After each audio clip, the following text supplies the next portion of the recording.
parfum novela parfum bi dafa neex almadina boko pompe xet gi day gulguli li mooy parfum novela baxul bi dafa neex brise marine bi ak yëpp a neex ak novelas féppay xeeñ neex.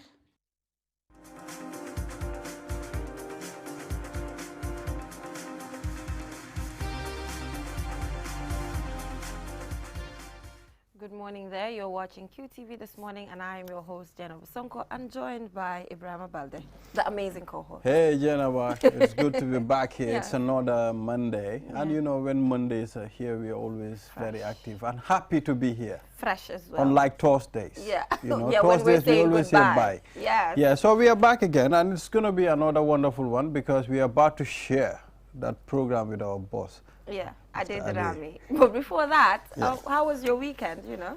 Well, my weekend, alhamdulillah. Okay, why are you both laughing? I don't get it. I'm confused. Mr. Ali, no, don't worry. It's not one for the viewers. It's not one for the viewers. It's a skeleton in the cupboard. So okay. let's leave that until anyway, thank you for joining us, Aded Rami. It's a pleasure, as always. I'm always grateful when I get invited on here. Okay, how was your weekend? Or is it the same? No, mine was quite relaxing. Okay. My weekend always consists of just Sunday. Okay. Because I work Saturdays. Yeah. And so Sunday I relaxed. I watched lots and lots of documentaries. I watched some football and I listened to some music, and it was chilled. Lots of people tried to call me regarding work. I ignored those calls. You need to. So sorry. You need to. Sorry, people. You know, yeah. My weekend, you know, it was relaxing as well. I went to the beach. Right. You know, which is a good thing for me. Whenever I went to the beach, it's just relaxing. You know, new ideas coming in and all of that. So I had a good one as well. Cool. Well, it's important sometimes for you to help yourself out, at least to enjoy, relax, enjoy yourself, man. Yes, take yourself out sometimes. It's important. It's good. It's a good idea. Yeah. So yeah, moving on, before we get into the program proper, today we have the African proverb, we have the newspaper review, he's already here. We're joined by Aded Rami to help us analyze some of the stories you have on the papers. We have the Community Watch. If you've been following developments, you would realize that we're in Deaf Awareness Month currently, and this is the Deaf Awareness Week. And on the 23rd was International Day of Sign Languages. So we'll be joined by Dudulum, Executive Director of GADOP, right here, to just tell us some of their challenges and how just generally they've been able to survive in an environment where these individuals are not really given the attention that they need.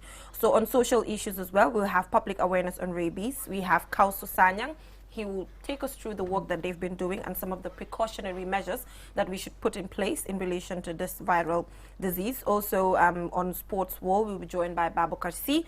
And on the Click segment, we'll be joined by Skengman Sweezy. Oh yeah, and he promised to bring one of my biggest artists in the Gambia. Okay. So we'll be having him. It's going to be a surprise today. Okay, so what is our African proverb? Okay.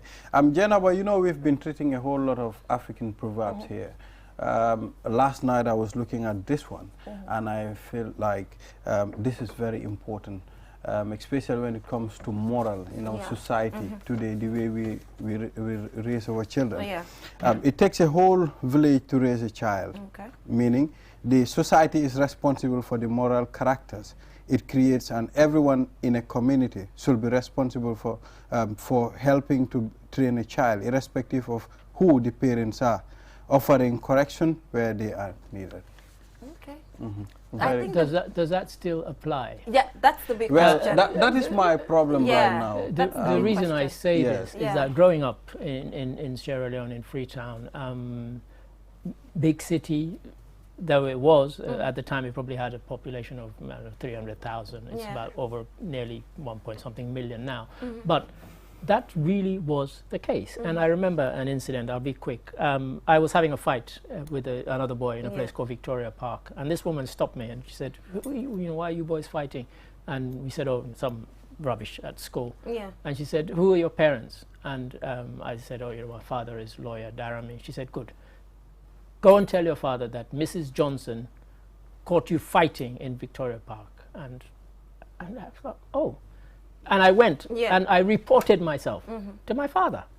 I said, I was fighting with a boy in Victoria Park, and Mrs. Johnson saw me and she told me to come and tell you. And, my father told me off. He didn't beat me. But in other cases, my other classmates, they would have gone and reported themselves, and they probably would have got a caning from their parents. Yeah. And now I can't imagine that happening in this day and age. Yeah. Absolutely. It cannot. It's very difficult. Yeah. You see, before, when a child misbehaves, an elder will deal with the child in a very simple way. And if you go back to your parents, they will support him. Yeah. But now it's very difficult. That's why today we have a whole lot of problems in our society, especially when it comes to disciplinary measures. They are very difficult. Yeah, but I think I'm going to take the other direction. We have to realize something from what you said. You talked about the fact that your dad didn't beat you. Yeah, quite. Yeah, yes, quite. Probably he used other disciplinary grounded measures. me. He grounded you. Yeah. But how many parents use those measures to ground you? How many parents know that it's not only about taking a cane and actually beating the child? You know, because beating. certain beatings as well is detrimental to the life of the child. You can discipline a child without beating exactly. him. For me, basically. And then they put you through the right path using other disciplinary measures. I think my parents didn't beat me because I was always getting beaten at school. But my parents never beat me. Exactly. Mr. Ade, and I learned something. Beating your children can kill their confidence. They won't be confident in life. Yeah. So it's important for you to know how to treat your children. Sometimes you don't even need to talk. If you look at your child, the child will understand, this is what my parents want, and I'll do this thing. And it's interesting you say that, because in Week in Review, we had the instance of the child who was beaten with a pestle by, I think, foster mother, allegedly. And Mr. Mboch said exactly what you just said, that you can beat the confidence out of a child. You can. You know, then the child grows up and they lack confidence, and you're the same parent who was beating them and saying, why are you not confident? Well, they're not, because you beat it out of them. Well, you know, sometimes society tend to miss this. They will think if you don't beat a child, this child won't be disciplined. Most of them will hear, they'll tell you, African children, the only thing they know is beating. It's all right. In England, they have the phrase, spare the rod and you spoil the child. But also, let's also take a look at the fact that in as much as it is the responsibility of our respective communities or a whole village to raise a child, but sometimes these communities also spoil children. Let's take a look at smoking and all the things that children get to learn through some of the things that they see in their surroundings. Sexual and gender-based violence that they live with every single day. To bring that in. Yes, these are things that they see from their community, and they grow up with it. In as much as it takes a whole village to raise a child, it can take a whole village to spoil a child. Sometimes I tend to think the generation before and now it's totally different. I think now the children are so open to human rights, child's rights.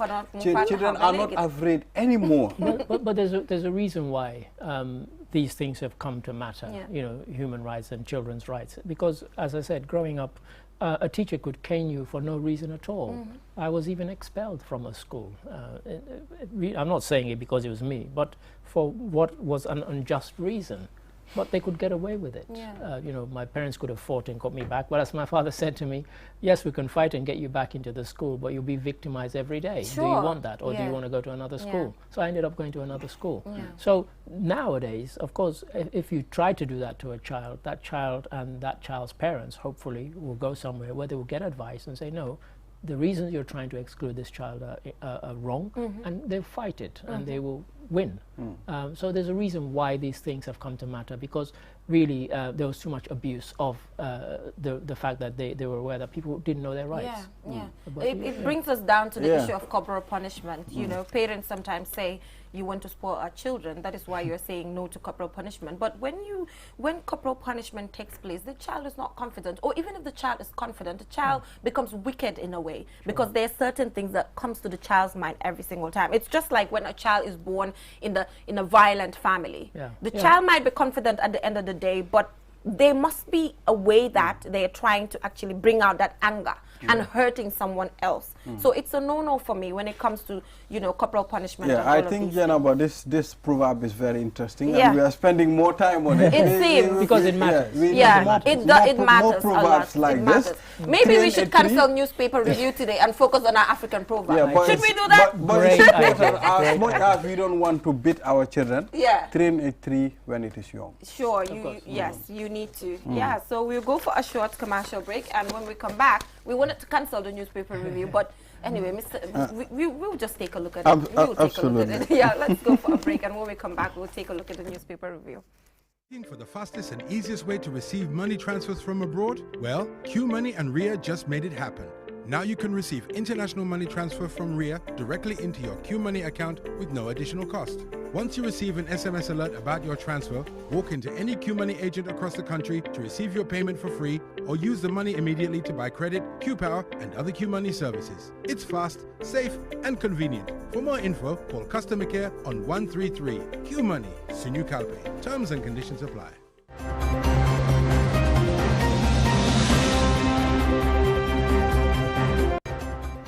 Welcome back, viewers. If you're just tuning in, you're watching QTV this morning. Already dealt with our African proverb, which was, it takes a whole village to raise a child. And we've already discussed that. If you missed that discussion, you've missed. You know, it was a heated one.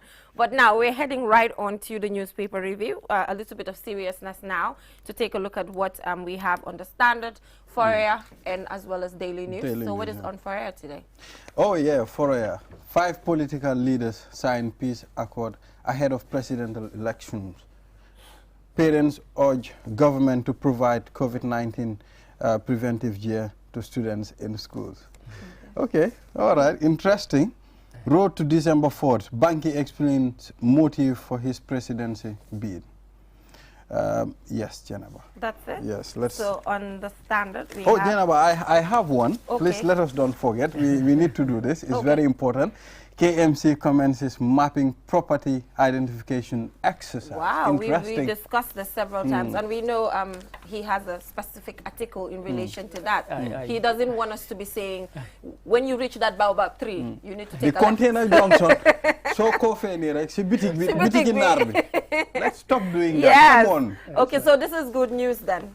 So moving on, on the Standard, we have political leaders commit to violence-free election. We also have UDP under fire for accepting alleged torturer. Jawara asks opposition to unconstitutionally back Dabo. IEC releases nomination requirements for presidential candidates. Campaigners demand inquiry into maternal deaths. UDP to commit 10% of Gambia's budget to agriculture. Okay, let's take a look at the Daily Newspaper. Journalists urge not to promote hate speech ahead of election. And of course, we also have pro-human step-up fight against child marriage and gender-based violence. IEC final count is 962,157 registered voters. And that's what we have on this one. Yeah, so moving on, let's start with IEC. We already... That's so the figure has been confirmed already. Yes, 962,157. And then we also see that IEC releases nomination requirements for presidential candidates. Indeed. So these nomination requirements, what do you think? Do you think these nomination requirements are strict enough? Should they be strict, or they shouldn't be strict, considering Gambia is a multi-party state? Yes, it's multi-party. We have 18 parties. At first, people were saying that we might not get 18 presidential candidates. But if you look at the regulations that have been put in place, you have to be at least 30 years old, Gambian, obviously.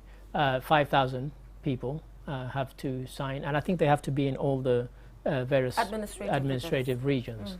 And we were discussing this before we came on air, and I said that, you know, they say 5,000. So imagine 18 people decided to contest, and I think the fee now is 10,000 dalasis. If 18 people decide to contest and each of them has 5,000, is there really somebody at the IEC who's going to individually check 5,000 signatures? Okay, to verify. To verify that somebody hasn't signed 5,000 is quite a lot. Okay. In what one might call advanced sort of societies, you don't need anything. I mean, in a country that's as small as Gambia, for you to need 5,000 signatures seems a bit over the top for me. Okay. Well, before I come to the 5,000 signatures, let's take a look at the requirements as Jay mentioned. I think the requirements should be a little bit, I think it should be a more little bit stringent. Yes, exactly. Right, because every Tom, Dick and Harry might have a party. Mr. Ade. If it's 10,000 with 5,000 supporters, that's very easy for a presidential aspirant. It is, and you know, it used to be 1 million. So 10,000 is quite a reduction. I'm not sure why it's gone down that low. Okay. But as I said before, we got the figure this time around. People were saying, oh, well, a lot of people will drop out because where are they going to get 1 million? Well, you know, most people can get 10,000. At first, I thought it was a typo, but it appears in more than one newspaper, and I think there's also a press release from the IEC, and it is 10,000 LSEs. But should we really have a problem when it comes to from 1 million to 10,000 LSEs, really? Should that be an issue? An issue in the sense, I think 1 million might have stopped some people from, people that people might consider, I'm not naming names, but they might think they're time wasters. If you have to stump up 1 million that you're not going to get back, should you lose, that might make you think twice. But 10,000, come on. You know. But also with the 1 million, we can lose a good candidate for Gambia, a good leader. Possibly. So, you know, I guess it's a balance. Yes, it's a balance. It's a two-way thing. Okay, but 10,000 is, I think, is low. Okay. Mr. Ade, why do you think most people are interested in forming political parties? And you and I know there are political parties that will not win elections. Sure. People form political parties because they have, they believe in something. They have an agenda that they would like to put to an electorate. But since I've come to the Gambia, I think I'm aware that many people think, oh, you know, Gambia is a small country. How difficult can it be to run this country? Well, actually, it is quite difficult, which is why the country still has lots and lots of challenges in terms of roads, electricity, good schools, good hospitals. These are things that are slowly being brought into being. But Gambia is not that easy to run. I'm sorry to disappoint a lot of people who say this to me, oh, you know, it's small, how difficult can it be? Well, it is quite difficult because there are lots of things that you have to take into account. And Gambia doesn't have oil reserves, doesn't have gold, etc., you know, that could fund the sort of development that the country needs and deserves. So people form parties because they think they can solve the problems of this country. Yeah, but another argument is that people form parties just to get into government because certain parties know clearly well they can't win elections. Sure. So they're looking out for coalition. Don't you think to be able to be ministers, to be DGs. So this is also an allegation on some of these parties, some of these people who are forming political parties. Do you go by that? It can happen because, you know, in much of politics there's public interest and there's self-interest, where an individual or a party says, you know, we have an agenda, and if we go into a coalition with this person, that person, we might be able to get our agenda onto the national agenda. Yeah. And so because of that, as you say, there's what we would call self-interest. Yeah. And they think, well, I'm doing it because I want to get into government. But there's no guarantee that you're going to get into government just because you're formed a political party. You can also go into coalition with a particular government. And at the end of the time, you'll not find yourself in the government. But let's also agree with has happened here. But also, even if you don't stay, the truth is maybe you will not stay in government, but at some point you will get into government because most of their agreements has to do with, it has to be a joint venture, whereby at the end of the day you have to have your part of the cake, even if you're not staying. Well, that's true. I mean, in many countries, in Sierra Leone, you have two parties that have been the only two parties that have been in government since independence: SLPP, Sierra Leone People's Party, and APC, or People's Congress. In Britain, it's been mainly the Labour Party and the Conservative Party. And from time to time, they formed coalitions with other parties, actually, just to be able to govern. That's the thing. So it can happen that you form these coalitions and you get... It's not necessarily a bad thing because, you know, your coalition partner might bring certain policies that you did not have in your manifesto. That might be for the benefit of the country. So it's not necessarily... I wish we can have IEC here to clarify how they do all that counting, the 5,000 I'd love to know. Registered voters. Yeah, hopefully. So, well, it's important, Mr. Ade, for us to know how they do this. Of course. It's not just a paper, it's 5,000, and here it's 5,000. And when you say that, Mr. Ade, I think you're very right, and it's something that the IEC should take into consideration, considering that at first they came out to say there was a duplication of 3,000 votes, and suddenly they came back to say because of the inexperience of some of these individuals who are working there, it was a mistake. Sure. So at this point, we don't need issues as such. Well, this is it. And I think they've got a very tough job going forward to December the 4th, where they will have to clarify lots and lots of things, you know, going forward. So, it's going to be a very, very busy time for them. So moving on, still on politics, UDP under fire for accepting alleged torturer. So, I don't know, what's your take on this when it comes to other political parties opening up to individuals who have been adversely mentioned at the TRRC? You know, we've seen that coalition between NPP and APRC. We are yet to see what the MOU contains. Sure. And now UDP opened its arms to an alleged torturer. Yeah, I mean, I keep mentioning how small Gambia is. As you said, alleged torturer. Yeah. At some point, you know, truth and reconciliation has to matter. So we could either exclude people forever because they've been adversely mentioned, but if this was somebody who had been charged, convicted, then it would matter. But the fact that somebody has been adversely mentioned is not reason enough to exclude that person from taking part in the thing. So, as I say, you know, at some point reconciliation has to happen, has to take place, and if we don't do that, then things will never change. Yeah. Well, don't you think the problem that we have in this country, it's most people don't understand the law. You know, I can remember yesterday I was chatting with my little brother.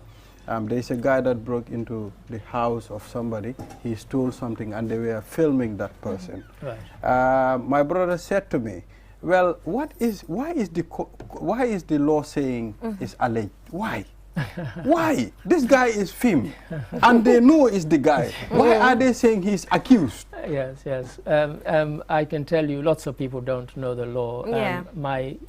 Our colleague Babukar Sise has ample proof of this. On Saturday he was coming, he saw an accident, he started to film, and the police stopped him and seized his camera, his phone, and took it to the police station saying, you need permission to film. An accident by definition is not something that is planned. So how on earth am I supposed to take permission to film an accident? Big question. Idiotic. It's nonsense. You know, my favorite word.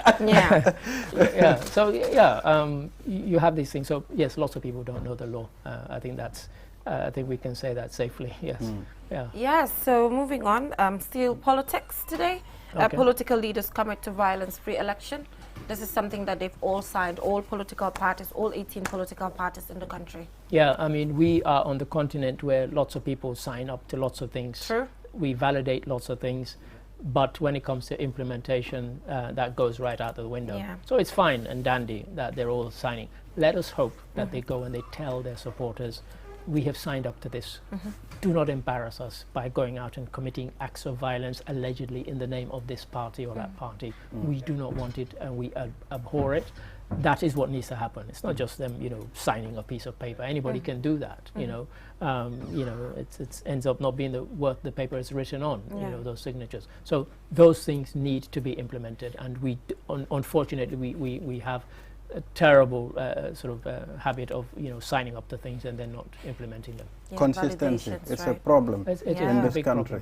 This morning when I was coming to work, I saw piles of gravel on the street again at the Bagway, and few months ago the police were on the street with National Roads Authority. They need to give us an update in relation to the work it's a problem, Mr. Ade. It is. You know, so we need to improve on that. So we also have UDP to commit 10% of Gambia's budget to agriculture. The last time I asked you if today you were a policymaker and, you know, in relation to an area that you want to give focus, you talked about agriculture. So what does it mean if really we have a government that will put 10% into agriculture of our budget, putting just GDP aside, but just generally? Any government. I mean, if it happens, it will be quite significant because, as we've said, you know, if you look at the statistics, allegedly 70% of the people who work in agriculture. So that's quite significant.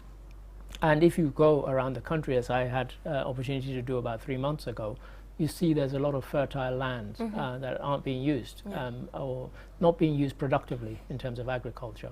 So I think we need to modernize agriculture in this country. And again, I keep mentioning this fact that if you have a rice field that was producing more rice in 1969 than it is now, that's a disgrace. It's an embarrassment. That should not be the case. You know, in any other country, if you had that, that rice field will be producing more now than it did in 1969. Considering technology is evolving. Well, this is it. Yes. And we need to, you know, evolve along. You had things like Nereka, New Rice for Africa, which was one of the people who came up with this, was a Sierra Leonean guy. And, you know, things like that should be brought in and planted here.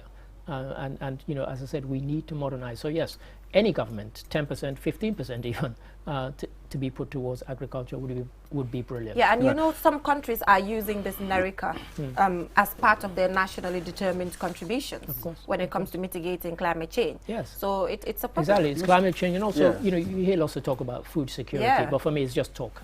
I mean, I don't see it being implemented. The problem that I have with political leaders coming out to defend our agriculture or investing on agriculture is, at the end of the time, you will not see something positive when it comes to. We have the land. You just mentioned we have. If you go to Jahali Pachar, if you go to Sapo, we have all this land. But the lands are just out there, useless. This is it. But you know, as Jennifer said, because she asked the question, saying not UDP specifically. But if any government not just said it but committed to it, it would make a difference, because we need to do more than just talk about it. We need to do it. Yeah.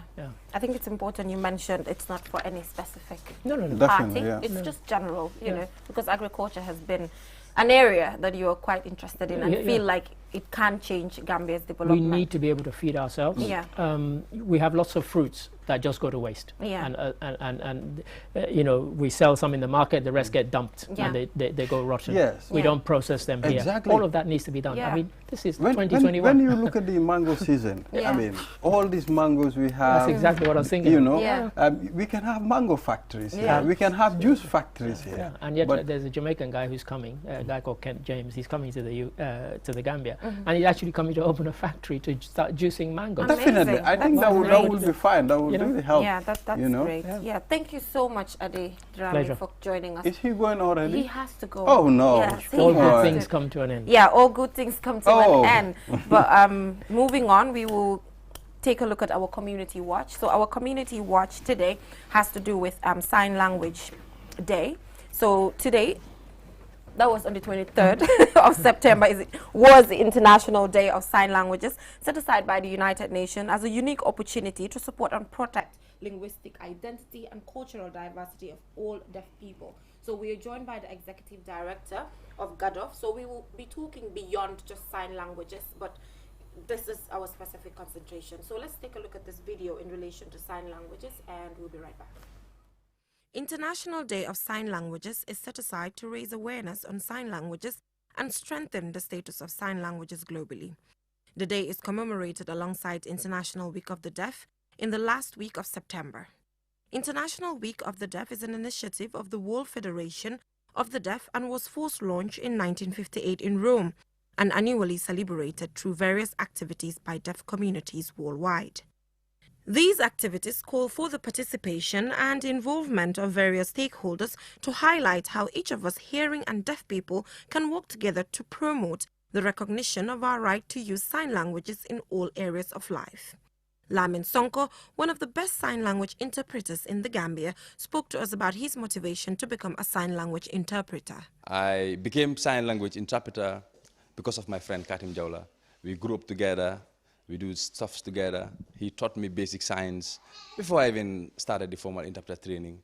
And then I joined the Gambia Association for the Deaf and Hard of Hearing, and I began training in 2011 and became a sign language interpreter in 2013.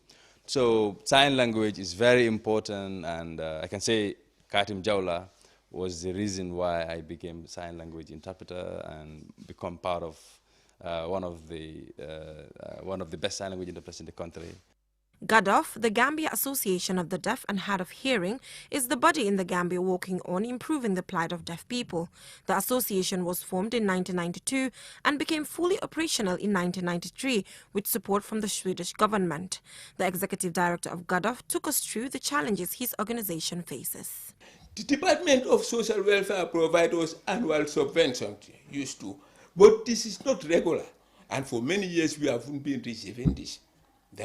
This plot of land has been allocated to us by the Ministry of Local Government and Lands. Yes. We also try to appeal for their support in developing regional branches. Some of our regional branches have subvention from their regional government, but not all. Yes. So we want to continue to work together with them. GADOF is currently implementing a project called Mom, Dad, Do You Hear Me?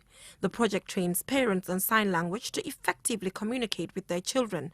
The project is funded by Respect for Change based in Belgium. Aissatou Job, a beneficiary, took us through the impact of the project.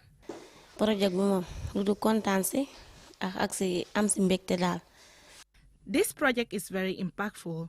Prior to the training, I could not communicate with my child, but now I fully understand what she wants. Sometimes, when I miss classes, she explains everything to me. GADOF applauds QTV for including sign language interpretation in its nightly news broadcast. According to a survey by the World Federation of the Deaf, there are approximately 72 million deaf people around the world, and more than 80% of them live in developing countries. Collectively, there are 300 different sign languages for specific regions. Reporting for QTV News, I am Jenna Bosonko. Welcome back from that break. If you're just tuning in, you're watching QTV this morning. And that was me, Ibrahima, right there, learning how to do basic sign language. I saw you doing that. Yes. But what about this one, Jay? No, it was this one. This means love, right? This one.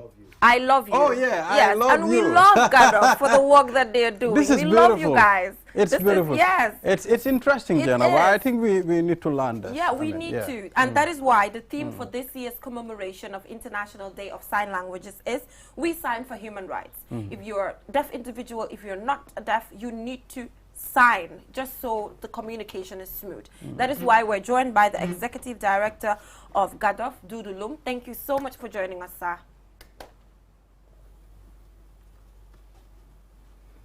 Yes, so first of all, give us a history of GADOF. How did GADOF generally just come about?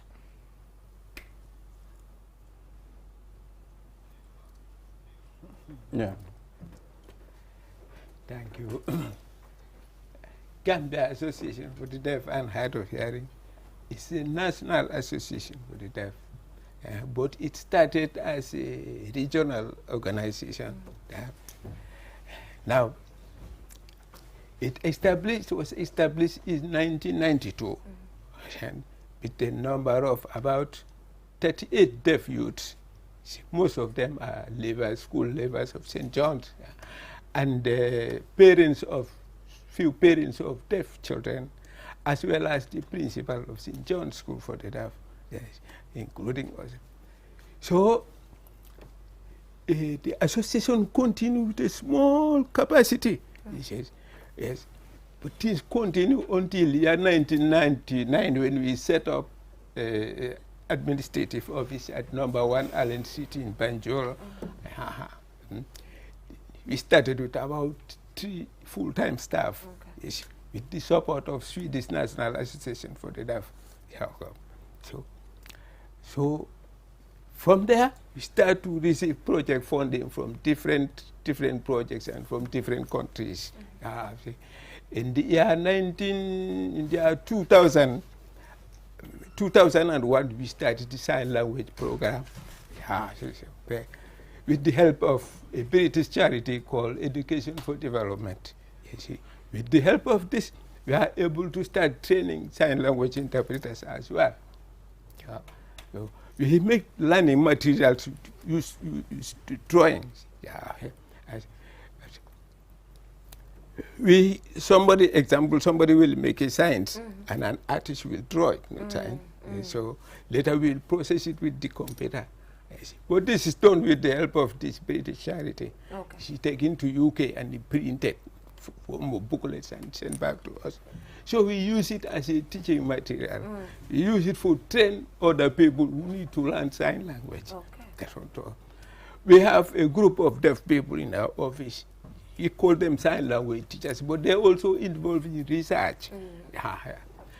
So the organization continues to gather resources until we are a full-fledged national association for the deaf now, with a total membership of about 3,500 registered members. All right. We have set up our permanent office at Canifing Institutional Extension Layout. Is where we are now. Okay. Okay. So yes, yes, so very I important. think that's quite clear. Yes. Yeah. Let's take a look at the importance of the sign language in our society now. Let's go into the importance. Well, as far as deaf people are concerned, all problem is centered around communication. And now deaf people find difficult to use spoken language. Yeah. So deaf people are under pressure to develop an alternative communication method, and that is sign language. Sign language comes easy for deaf people, and it is invented by deaf people. It is very good for them, not the same level as hearing aids. Sign language, when we start, let me take the example of this country here, because it's why I know it. There were times when these people were not connected at all. One deaf is here, one is here, the other is here, because they cannot communicate. They sit in that way until they grow up at old age. But now, with the coming of the sign language, Gambian sign language, we are able to deaf people connect. They are able to get connected. Deaf people who are living here, and those people who are living at Bassi and other areas, they communicate in sign language. So through this communication, their level of information that they acquire increase, and their self-confidence as well. Yes. So they are able to move and then search for employment opportunities. Education also, this basic sign language has created an opportunity for increased participation in education. Yeah. For example, our school at Brikama, we established this school, and sign language is the medium of communication there. And now the deaf children there are promising. Yes. The school will reach grade 9 this year, and they will perform wonders at the grade 9 exam. We are sure of that because of sign language. So sign language is important for deaf people. Now, where we are living in a situation where there are few deaf people and more hearing people, there is a need to train sign language interpreters. Sure. Yes. For example, in places of higher education, you cannot train every teacher to learn sign language. So there need to be sign language interpreters. God will try to train as many as 10 sign language interpreters, but we are only with 5 now. Oh, that's late.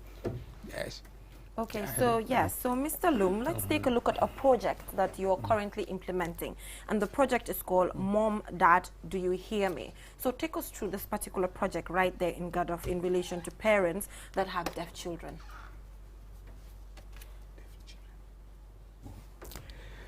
Well, this is another important area. Now, children, deaf children who have hearing parents, now they grow up in a difficult situation. Now in a situation in which they can't communicate with their parents. And you know parents are responsible for bringing up children. Nobody else. Now if this parent cannot communicate with deaf children, there is a problem. Sometimes the deaf children grow up. When he grow up, there grow misunderstanding between them and the family. Why? Because they cannot participate in the family decision-making, family affairs. Now the parents want, when they talk to a deaf person, there is a misunderstanding. If I tell you do this, you think I hate you. You see? So the deaf children in their families, they get under pressure to an extent that they want to leave their place and go out. Adhere to their peers. They feel more comfort with their peers than their own families. So this is a problem. We think the problem will solve if we have a program which hearing parents of deaf children and deaf children have training in sign language so that these two can communicate at basic level at least. Okay, so due to time constraints, quickly, I know the department, you told me prior that the Department of Social Welfare used to give you subventions. And now those subventions are not coming anymore to Gadov. So how is that affecting your operations? And also, just take us through challenges that the institution is facing generally.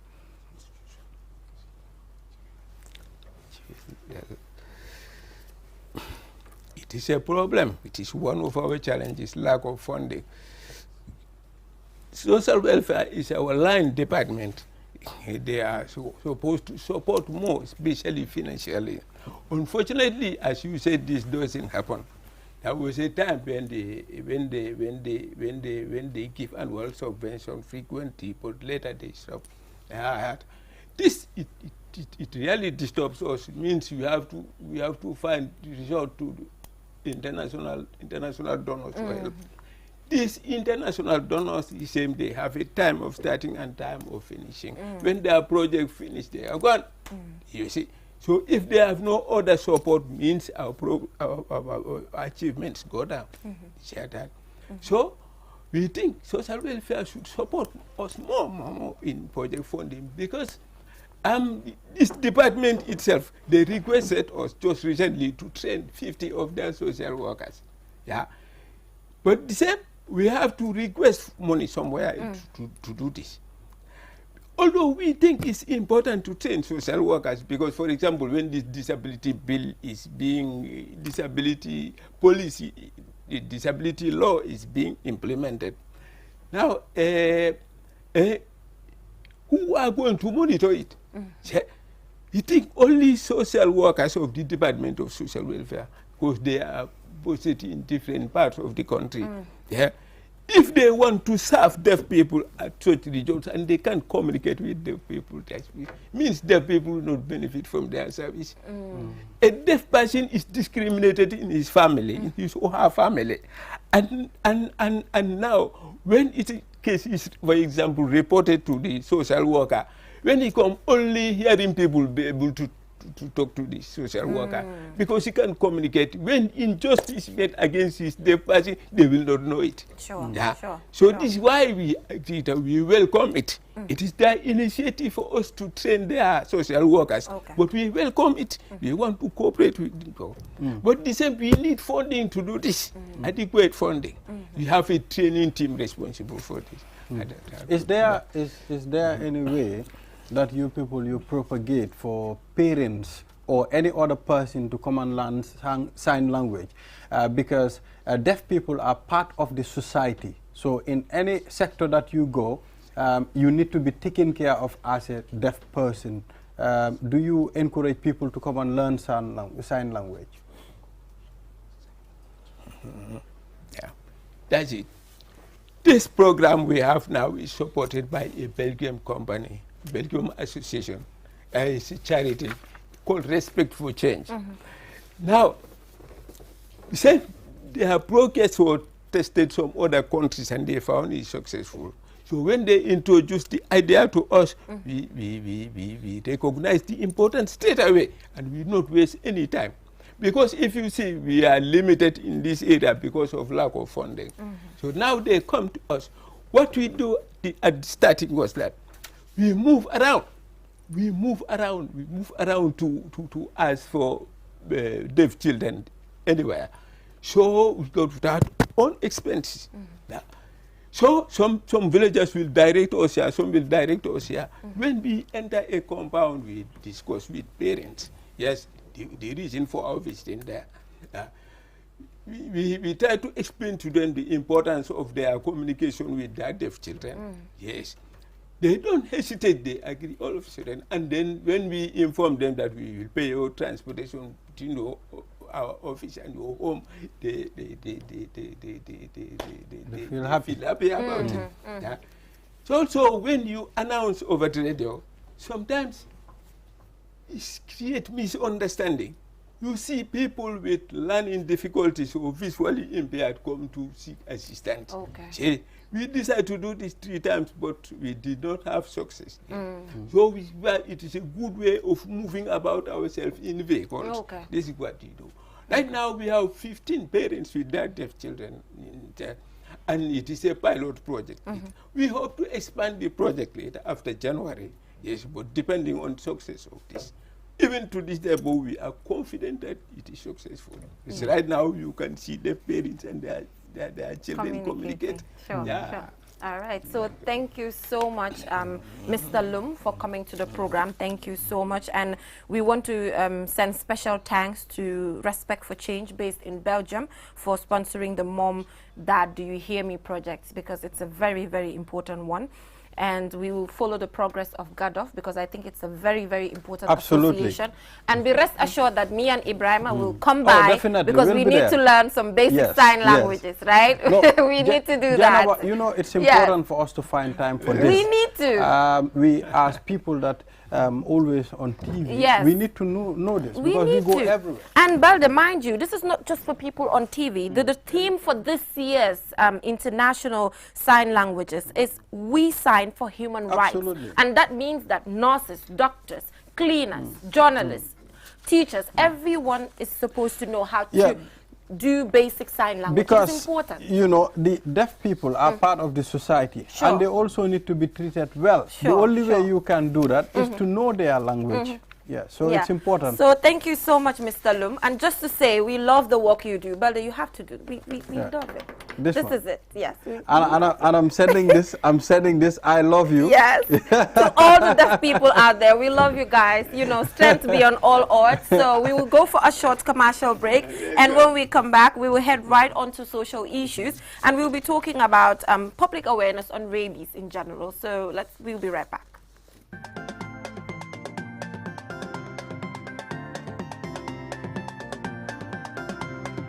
Novelas no gunge ci sama kër gi ba xet ji ne duma toog duma tàyyi man daal de moo koy wëri parfum novelas suñ ko bis ki kër gi xet gi day neex parfum novelas mooy waaja lii mooy parfum novelas parfum bi dafa neex forest bi dafa neex saxaar ba bi dafa neex lii mooy parfum novelas parfum bi dafa neex almadina boo ko pompee xet gi day gunguni lii mooy parfum novelas parcours bi dafa neex brise marine bi ak yëpp a neex ak novelas féppay xeeñ neex.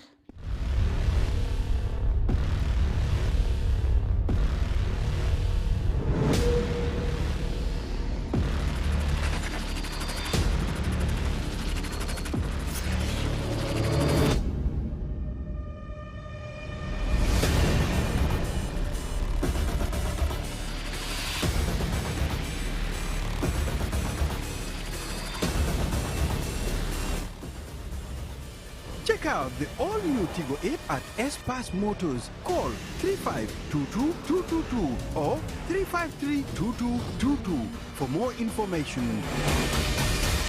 Cherry.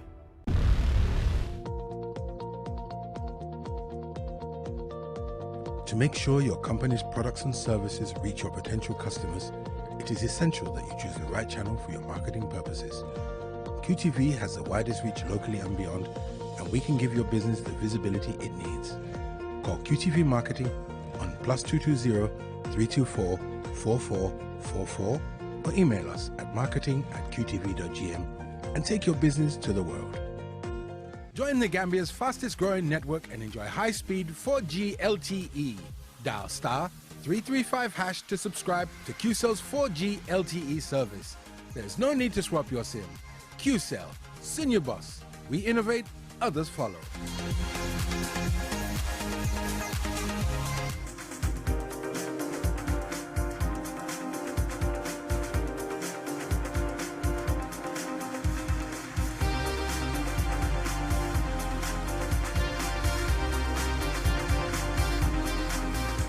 Welcome back, viewers, from that short break. If you're just tuning in, you're watching QTV this morning. Special thanks goes to Dudu Lum, the Executive Director of GADOF. Like I mentioned before we went for the break, we'll be heading right on to social issues, and we're joined by Kausu Sanyang. And Kausu is the rabies focal point in the Gambia through the Department of Livestock Services. So if you've been following developments, or if you're a keen follower of days in the calendar, I'm always following days to know when is the day of the girl, when is the day of this. I'm a keen follower. I don't know if that is the case with you. Well, I'm not very good with days. You're not good with dates, but I'm so, my editor-in-chief will tell you I'm so good at following up on what day, UN days and all of that, because they're quite significant. So tomorrow is World Rabies Day. This day is set aside just to highlight and reflect on some of the achievements that we've had in relation to fighting against rabies, and just to check if the awareness is there, and to as well raise awareness on the day. Thank you so much for joining us, Kausu. The pleasure is mine. Yes. So, Kausu, I'm going to pretend I don't know what rabies is. So okay, today you're here to educate us entirely, like I mentioned. This is supposed to be 100% awareness-raising interview. So take us through, you know, the prevalence of rabies in the Gambia, and generally, what causes it? Okay. First of all, let me thank my department for giving me the opportunity to come here, and also to shine a light on the World Rabies Day celebration theme. Yeah. So this year's theme is facts and not fear. Okay. So just to in light of the commemoration that's coming tomorrow, 28th of September, 2020. So rabies in general, let me give an overview of rabies. Rabies is a viral disease. Like it's an RNA virus. I don't want to delve into the molecular biology of rabies, but it's a viral disease, and it is commonly spread to human being by a dog, a rabid dog. Okay. And then it is 100% preventable by using a vaccine, and also, but then it is fatal, highly fatal, 100% fatal. Okay. So it is transmitted by a dog through a dog bite, and then once someone is infected by a rabies virus, automatically you will die. Okay. So in short, it's an RNA virus, and it can be transmitted through a dog and other mammals. It can like transmitted from a bat to all other mammals, including human beings. But dog is the major transmitter to human beings. It's important for us to know the categories of animals that transmit this rabies. Many people think it's only a dog, and you just mentioned a bat. Yes. What other animal gives rabies? So I will clarify that first. Dogs are also victims like us. Yeah. So they are not, they're just reservoirs. So the virus itself is, they have found it from a bat. But then the bat can transmit this virus to a dog. So dogs are also victims like human beings. Like the cycle is, a human being can be bitten by a bat, and also a dog can be bitten by a bat. So, and also a bat can also be, bite other livestock species. Even let's say sheep, goat, and all wildlife animals also can be bitten by a bat. So the basic point is, a bat is the carrier of the virus. Okay. Right, it has the virus. So then it transmits it to human beings and dogs and all livestock species. You know, so dogs are victims. I'm saying to myself, then why is the dog victimized? I mean, is exactly. It's so unfair. Yeah, it is unfair, right? Dogs all the time. Yeah, it is. Okay. So yes, you talked about the theme for this year is facts and not fear. Yeah. And you already said it's highly fatal. Man ragal na be pare. So when you say facts and not fear, what do you mean in relation to this? What can you tell me that actually is factual and I'm not going to be scared? Right. So what I want to tell you right now is that, in fact, I love this year's team, right? Yeah. Because every year, Global Alliance for Rabies Control, they come up with a team. So WHO, OIE, so they all come together. It's an alliance, and then they form a team for every year's commemoration. And this year is Facts Not Fear. And then the reason for Facts Not Fear is because there's a lot of fear around rabies. Because people fear dog bite, and people fear because rabies is 100% fatal. Once you have the virus, then you can die. But then facts are that rabies can be preventable. It's a preventable disease, and it is 100% preventable by vaccination. So once you are vaccinated, you can be prevented by rabies. So that's a fact. Available in Gambia? So that's a fact. Coming to vaccines, we'll come to vaccines, but that's a fact. Another fact is that rabies is highly preventable. I said that, right? Yeah, you did. And it is it is also, we can be able to eradicate rabies. That's another fact from any country. How can humans survive rabies? Okay, there is no survival for rabies. Once the signs and symptoms are manifested, of course you will die. But how can we, it's a preventable disease, that's another fact. So you talked about vaccination. Yes, so you can prevent yourself from rabies by vaccinating your dog, because unfortunately, 59,000 people die globally of this disease. But then it is dog-mediated, dog-transmitted rabies to human beings. 59,000, that's almost 60,000 every year. It's a neglected tropical disease. People, and then it is, other countries have eradicated, but it is within within Africa and Asia now, circulating. I mean, dog-mediated rabies. Okay. So you have other types, which are the wild type, from jackals, skunks, and other wildlife species. But for dog-mediated rabies, it's 100% preventable, but then it is highly fatal, and 59,000 people die globally. Okay, let's talk about the vaccines now, due to time constraints. Sorry, before the vaccines, what does it do to the human being? Okay, so what it does is that once you are bitten by a rabid dog, right, there are a few things involved. What will happen is either the dog that has bite you is a rabid dog or it is not a rabid dog. But then, if it is a rabid dog, if it has the virus, and the virus is within the human being, if the person did not get what they call post-exposure prophylaxis, that's the treatment for it. If you don't get your post-exposure prophylaxis, the chances is that if the virus manifests signs and symptoms, because the virus travels through the nerves to the brain. The brain is the central part that the virus targets. And once it gets to the brain, then it is final. Done. The person will die, 100%. So let's talk about access to vaccinations, you know, because that's the fact here, that there's a vaccination available. So how can one have access to it in Gambia here? Okay, so in Gambia here, like in what we are trying to advocate for is that because the vaccines are very expensive, human immunoglobulins are human vaccines are very expensive. In terms of rabies, it's about $18,000, I guess, for a complete dosage. But then what we advise is that we have to make sure that our dog population are vaccinated.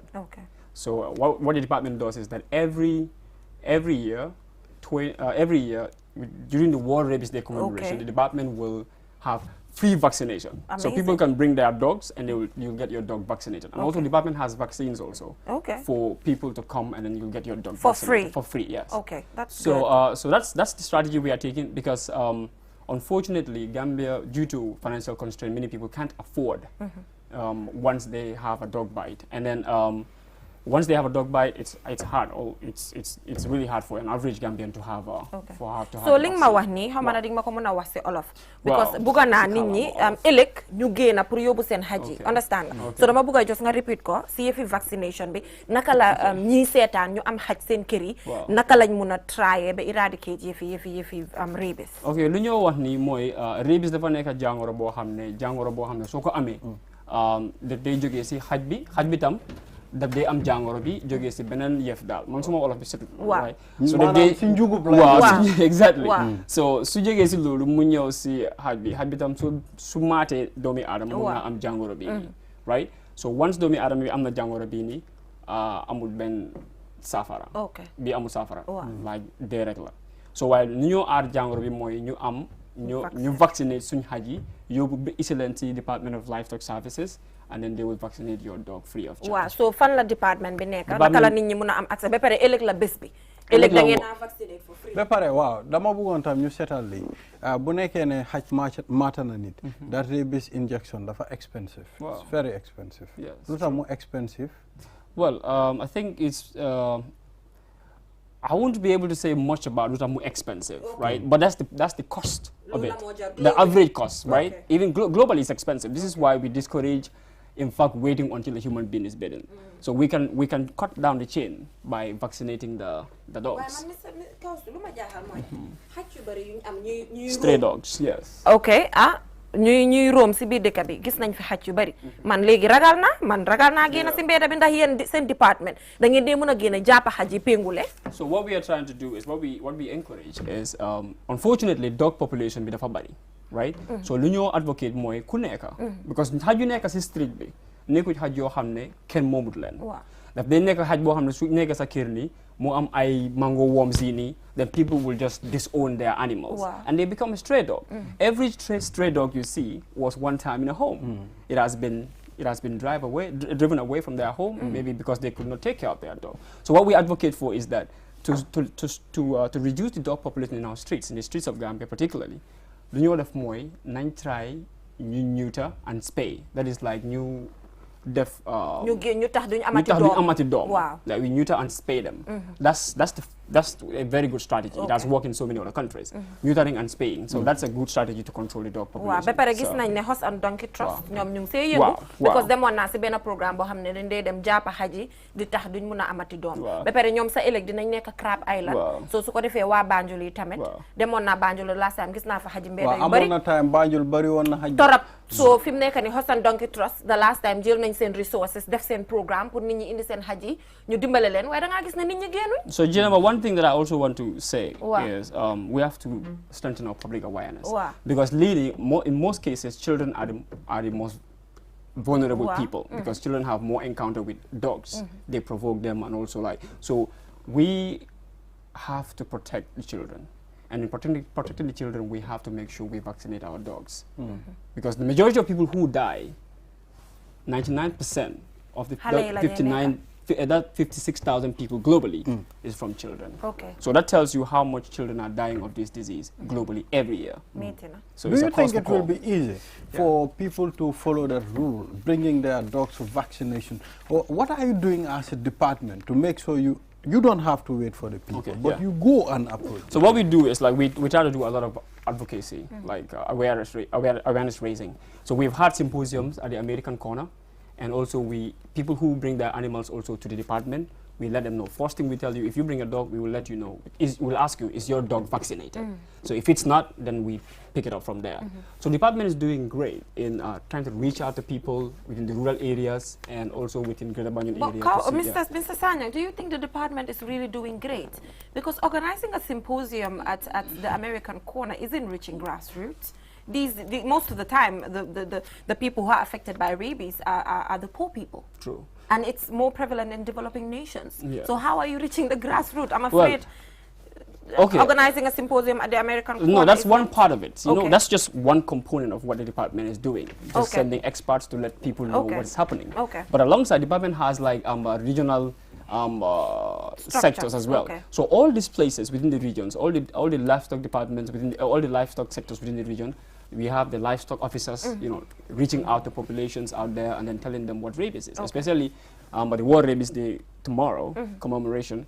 Of course, it's happening. We have decentralized it. Okay, great. It will happen within the regions as well. Yeah, thank you so much, Mr. Sanyang. Due to time constraints, I'm afraid we might have to let you go. But looking forward to another fruitful conversation whereby we have enough time to be able to delve in depth. It's a very important topic. It is very so important. on this note, Jennifer, I want you to give me the chance to just let Gambians know 30 that seconds, there will be a rabies commemoration tomorrow. And this year we have put Gambia on a platform globally. You can go to the World Rabies, Global Alliance for Rabies Control. And then you will see Gambia on the platform and the program that we have set to raise awareness. We have a webinar and also so many other activities. I'm happy that Gambia is on the map, but also looking forward to the department going down to the grassroots, to the poorest areas where people are mostly affected, to give them all this information in relation to the virus. Thank you so much, Mr. Sanyang, for coming. Looking forward to another encounter. The pleasure is mine. Thank you. Thank you. We would go for a short break, and when we come back, we will head right on to the sports update. We are joined by Babukar C to tell us what is happening in the world of sports. Do stay tuned.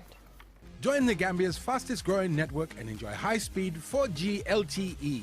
Dial *335# to subscribe to QCell's 4G LTE service. There's no need to swap your SIM. QCell, Senior Boss. We innovate, others follow.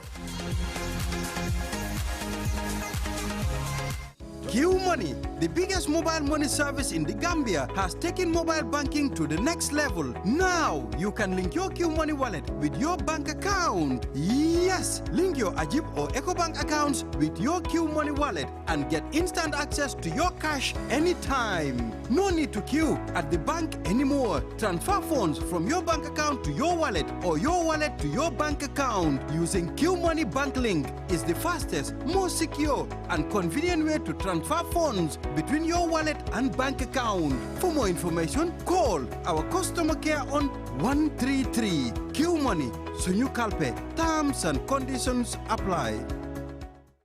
The best product in town is back. QCell's MiFi router. Get the best MiFi in the country for just $2,800 and connect up to 15 users with 4G internet speeds and a long-lasting battery life. So rush now to any of our customer care locations and get the best for less while stocks last. For more info, call our customer care on 111. QCell, Senior Boss, the Gambia's quality network. We innovate, others follow. With so many things to do in a single day, it's important to have a network you can trust. When there's family and friends to connect with and business calls to make, you need a network that is reliable and fast. Talk longer, browse faster, go farther, and roam wider. When your network is solid, the world is your oyster. QCell, your trusted network in the Gambia.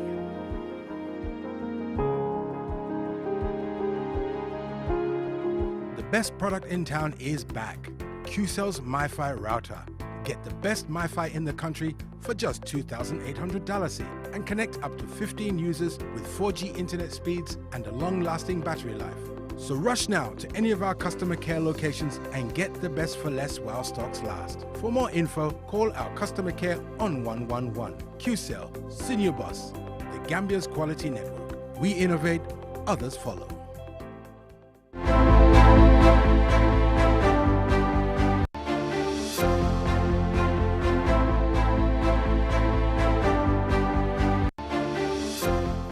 Welcome back from that break. If you're just tuning in, you're watching QTV this morning. We will head right on to Sports Wall.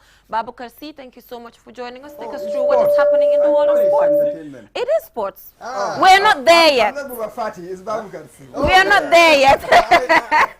Okay, I'm seeing Nani.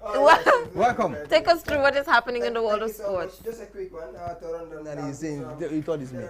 Not much happening as far as, sports in the country is concerned, apart from the announcement from the Federation that there is a tentative date set for the resumption of the National League, which is the 9th of November.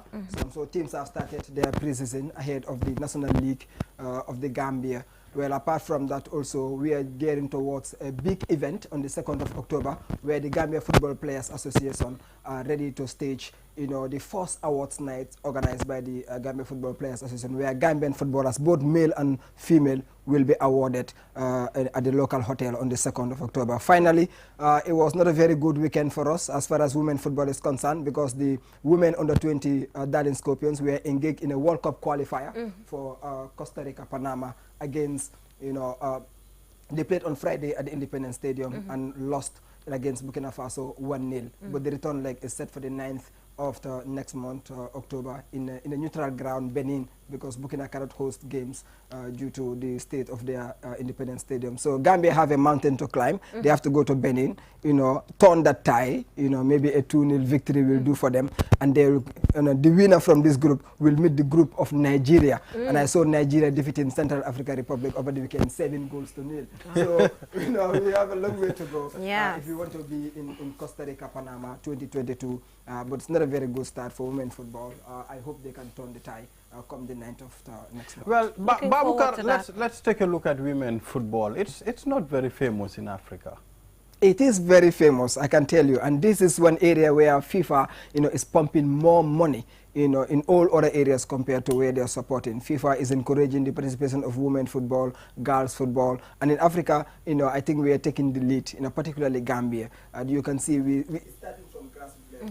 Football Federation are taking up the initiative, to make sure girls play football from school level. We've registered our under 17 before. Maybe due to COVID, we could not, compete in under 17 competition or not. But the under 20 here we are. The national team, as we speak, are preparing for the AWCON, which is the African Cup of Nations for Women. They will play in Sierra Leone next month. So, for Gambia, we are engaged in at all categories as far as women football is concerned. The league have been going on continuously. One thing that you can credit the federation is it's making sure that women league continues to happen in this country, and it's been happening both fourth division, second division, and now third division is included original football, if you like. In Africa, the African Cup of Nations have been going on, the Olympic qualifiers, you name it.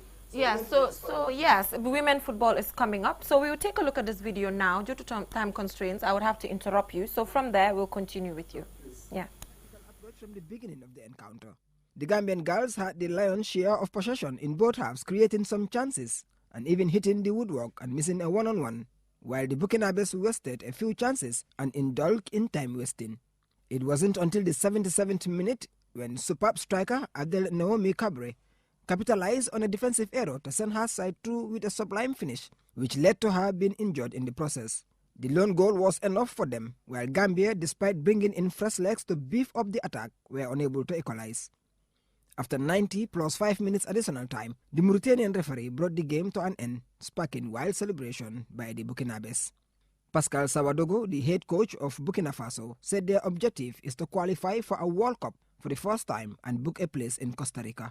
But I think that we have 3 weeks to prepare this match. But if I remark the play, I think that the level is high. It is a match which is open. The both teams can win, but the difference is efficacy. We have 2 occasions. We put 1. I think that it is good to qualify our team for the first time on the Mondial Under 20 Cup. Gambia's coach Fodeba is optimistic about successfully reversing the tie in the return leg in 2 weeks' time. We've prepared very well for this game, but it was rather unfortunate that we didn't get the result that we wanted. What did you learn from this game that you will work on going to the second leg? Like I said in my previous interviews here, we've played a team that I didn't know nothing about, right? Today I've seen the team played. I mean, we've learned a lot, I mean, getting back to the return leg, we will work on our defensive aspect and also on our chances. I think today we lost the game because we lost all our chances. We're focusing on Burkina right now. I mean, we've lost at home. I mean, we try to beat them when we go away. I mean, when we come up with Nigeria, we'll see what's going to happen. The return leg is set for the 9th of November at a neutral ground in Benin, as Burkina is banned from hosting international games because of the poor state of their national stadium. Babukarsi. Yes? Well, that was the game. Thanks to Tafa Kinti Mustafa for that beautiful shots. He was my cameraman on the day. Yeah, so that's it. Yes. So I think you've given us updates in relation to that. So just quickly, I know this is not part of some of the things that you're looking at today. Just quickly, I am aware that the Birkama FC have decided to actually dissolve their technical committee. Am I right? I was thinking Gajega might have updated you on that. So I'm not updated yet in relation to that. So I just want to know, what is your opinion in relation to that? Do you think it's because they did not win the league, that is why they decided to dissolve it? And if that is the case, do you think it's a good idea? Well, far from it. I would not say it's because Brikama United failure to win the league, because the reasons that the sports committee gave was in preparations for professionalizing the league, which to me, if you ask me, I would say it's not enough. And again, they did this, act just with less than 3 weeks before the league starts. So I'm not so. I want to believe that there's something behind that they're not telling us. But the reasons that they have gave for the dissolving of in fact, they dissolved the First Division Male League and the First Division Female League technical staff. Both staffs are dismissed, and they're so going you think for there's something fishy? there's something that they're not telling us, but the excuse that they give, that they want to in line with professionalizing the league, blah blah blah. I'm not buying those ideas, honestly. Yeah, and I'm aware that it is the same technical team that actually made them won in 2019. Exactly, what I mean, so as I said earlier, I'll just say there's something that they're not telling us. Yes, but thank you so much, Babukar C, for coming. Thank you so much. So viewers, we will go for a short commercial break, and when we come back, we'll head right onto the click segment. To stay tuned. Remark, we play, I think that we level it. To make sure your company's products and services reach your potential customers, it is essential that you choose the right channel for your marketing purposes. QTV has the widest reach locally and beyond, and we can give your business the visibility it needs. Call QTV Marketing on +220 324 4444 or email us at marketing@qtv.gm and take your business to the world.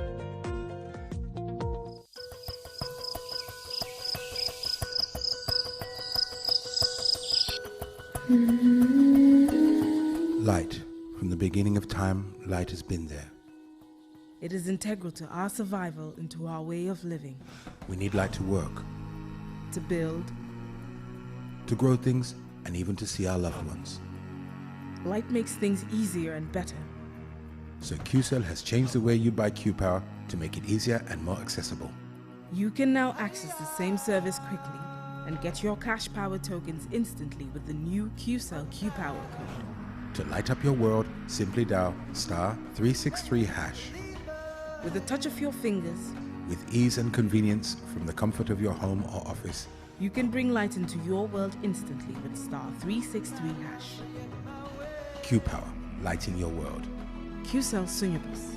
We innovate, others follow. Looking for the fastest and easiest way to receive money transfers from abroad? Well, Q Money and Ria just made it happen.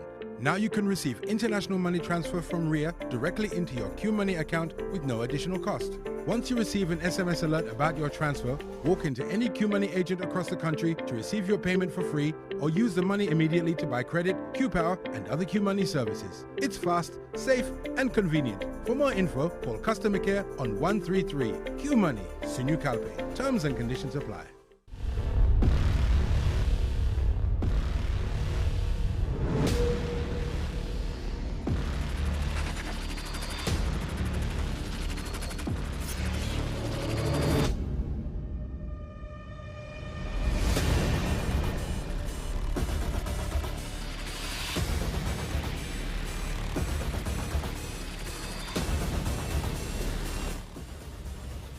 Check out the all-new Tigo 8 at S-Pass Motors. Call 3522-222 or 353-2222 for more information. Cherry.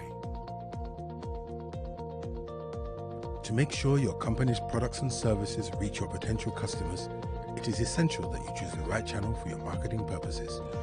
QTV has the widest reach locally and beyond, and we can give your business the visibility it needs. Call QTV Marketing on +220 324 4444 or email us at marketing@qtv.gm and take your business to the world.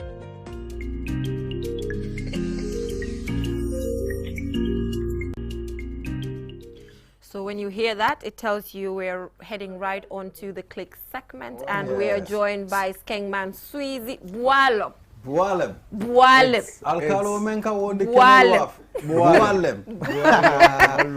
It's a pleasure being on the show. I'm Skengman Sweezy, and I missed you guys, you know. We missed you we too. missed you, Welcome back.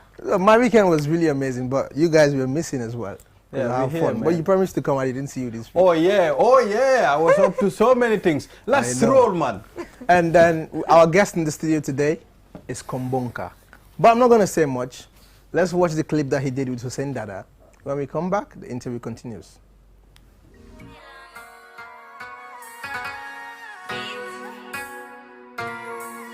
Yeah. Dada. Kombonka. Nyal belorin kan. Nyal belorin kan. Nyal belorin kan. Nyal din dal belorin kan. Nyal belorin kan. Nyal belorin kan. Nyal belorin kan. Nyal din dal belorin kan. Takana kodo le nyini, mamola koro nyini hani sai. torata batata kunung dolu sulatan kula hani sai tonya keso e mil diming afaye man fenje follow hani sai daga dum fewon le falling daji ko buka falling hani sai daji ko buka falling ndamanya buka falling kodo buka tol falling hey chepel buka tol falling on a Monday I'm dealing with Fatu Tuesday I go all the way up to girl props I need to get high to check go never go from high school ballin' be a old fella they hornin make their heads go burning me I just give them warning ballin' be a old fella they hornin make their hearts go burning me I just give them warning nyal belorin kam nyal belorin kam nyal belorin kam nyalin dal belorin kam nyal belorin kam nyal belorin kam nyal belorin kam nyalin dal belorin kam daga na kodole nyini mamola koro nyini hani sai torata batata kunu dolu sulatan kula hani sai.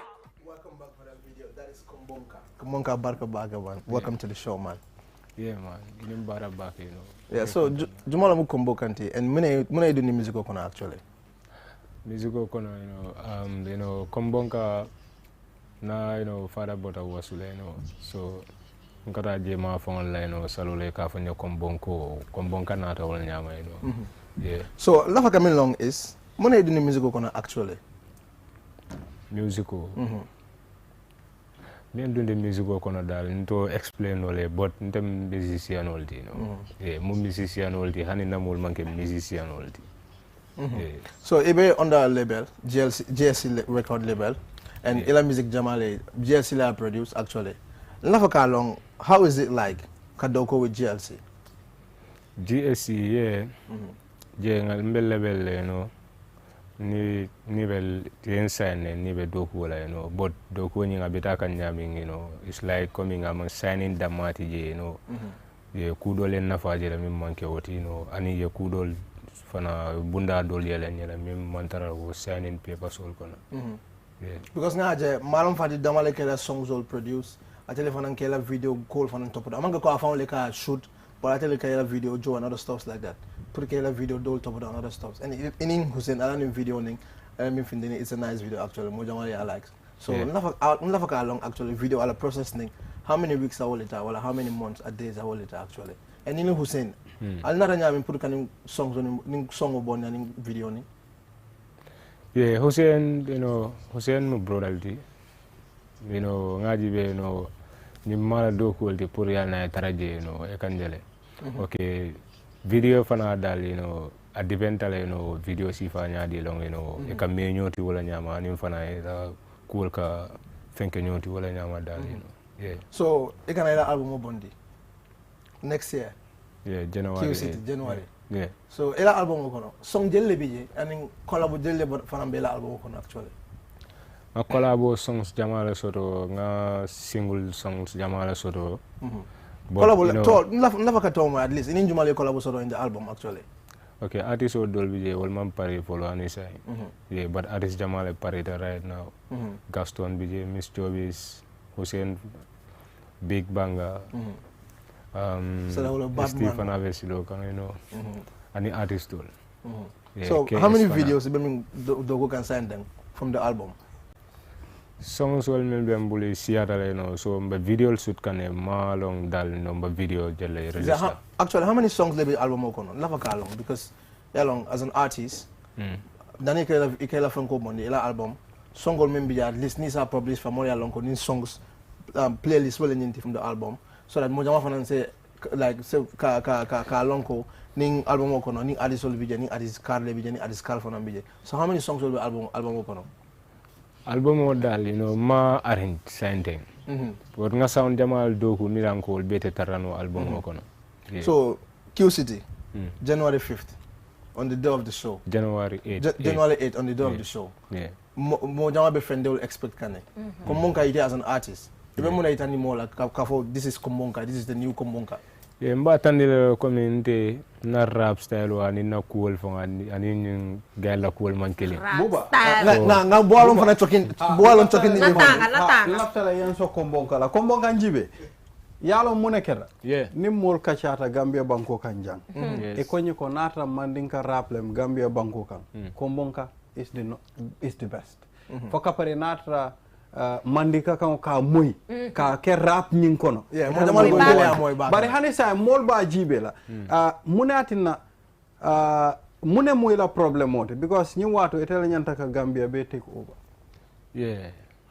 wo bian you know wo problem woni malafiko be explain jang you know wonya because amake mol mil be la mo amake ko mi wol be la nyanta ka problem wo long ka long so ngambe la hola le ya explain sa nga la freestyle boalom freestyle mo boalom ayekandi bele ko wonde family janjang boalom nafiko wala kakafo janjang boalom after milika sataro ke taring boalom be ka family ni man ko korasi boalom geto yuto minka geto selaw boalom sabiso ka mol ko fa ka pof boalom police ol milika faham ro ko landi boalom media mute foy ko doku wolu walom alkalol minu ka wandi kenol wafi wala ko mansa kel minu ka tama sembola wala politician ol minu be sate te kan wala to nya folala ko ka mallu wala that was my guest in the studio today. He is really mad. Yeah, no, to be honest, he's good. No, Kombonka is dope. It's next level. Kombonka is sick, right? He's the next big thing. Shout out to my brother Malum Fati. He's doing great. I really love the way he's taking care of his artists as well. And KS is about to drop his album, his EP as well, Sweetest Taboo. You all watch out for these artists on the JSC. They're doing great as well. And shout out to my designer, OT Fashion Shop. You're doing great, bro. I can't say much, man. And get ready for me tomorrow. We're going to have something special and something amazing with DJ Blackness in the building. Back to you, Jennifer. All right. Thank you so much, Buba Fati. And thank you so much, Bualem. Is it Bualem or Bualom? Yes. Which is Bualem. Bualem, Abe. Abe Ninkilling. Abe Ninkilling, huh? Okay, so viewers, that is all we have for you in this edition. Do join us tomorrow. As Buba just rightly mentioned, you have a surprise for us. I can't wait. It's a surprise tomorrow. What? Tomorrow? Yes. Yeah. Oh my God. Yes, and I can't wait. So we are looking forward to having an exciting program tomorrow. Oh, yeah. Bye for now. See you tomorrow.